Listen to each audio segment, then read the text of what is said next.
Okay, let's talk about the Lakers, who just gave AD an extension, which is actually a coincidence for me. I was going to talk about him today anyway, but just to look at that extension real quick, it's basically a 3-year max to add on to the 2 years he still has left in his deal. I mean, it's not really surprising. That's all I got for you. But yeah, I think this team is slated to be really good going into next season, with the only potential fear just being how many games LeBron and AD play.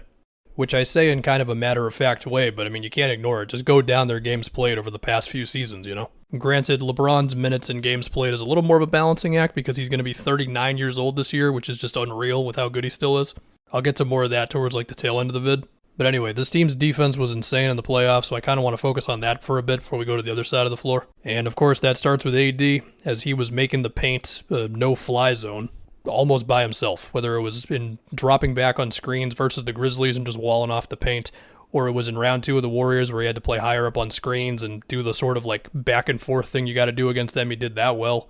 Eventually, this team ran into the buzzsaw known as the Denver Nuggets, but hey, you know what? It happens. If AD can hit 65 games played, which is what you got to hit now, then yeah, I think he can definitely win Defensive Player of the Year. And then for the rest of the defense, I mean, we know Vando's good. The question with him is mostly like his corner three, and can he get enough cutting and just converting stuff around the basket to make defenses think about him like that. While, of course, LeBron's got to conserve energy and all that, he's still an effective help defender. There's no doubt about that. Reeves and Vincent will play hard on defense. D'Lo, I mean, you hope for the best from D'Lo. I will just say I think there's enough defenders here to where D'Lo's not going to kill him on defense.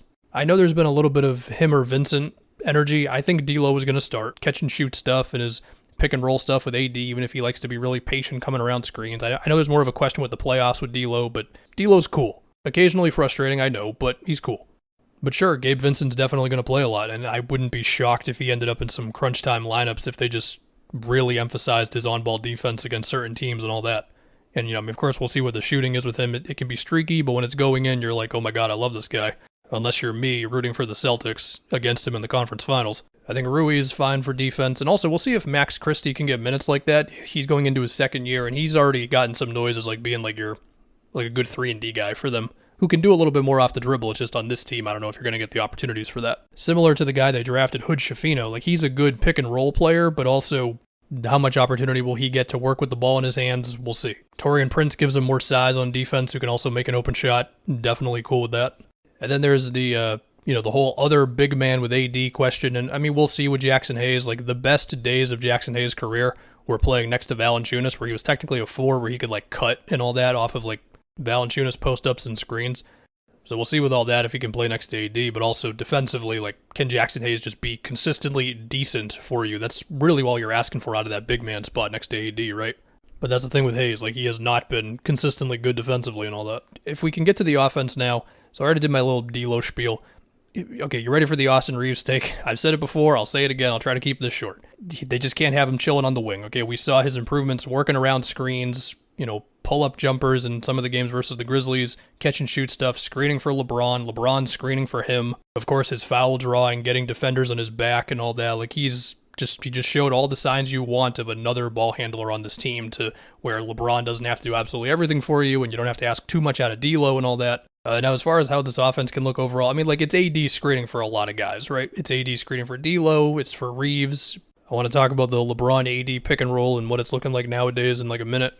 But look, man, AD, he's going to be able to cook, whether it's popping on screens and, going to his catch and shoot. And yeah, we'll see what his mid-range is looking like. So attacking off of that, post-ups, going to switches, the whole thing. Like, I mean, AD has always been a massive deal for these guys, and it feels like this regular season he's prepared to be even a bigger deal, if that makes sense. And within all this, it's D'Lo and Reeves pull-ups, it's Vando getting his cuts on, it's a similar thing with Rui, and we'll see where his catch-and-shoot stuff is going to be this upcoming season.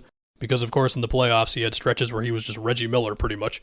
But really, the big thing with Rui is his inside scoring, and, whether it's hacking off the catch or even just, like, fighting for position around the basket and then being able to find him for some possessions like that could be an extra little thing in their offense. Of course, these guys' ability to draw fouls is going to be huge. I mean, just look at the numbers. Like, last year, LeBron, 6 free throws a game, AD was 8. Austin Reeves, he ended up at 4, but as we know, it was a gradual thing, his responsibility on offense. But, of course, there's also LeBron, and maybe I should have said this part earlier, but I mean, look, he's going to be 39 years old this upcoming season. It's insane that he's still this good, right? But of course, we cannot ask him to handle every single possession on the ball. We cannot ask him to run a million pick and rolls with AD up top.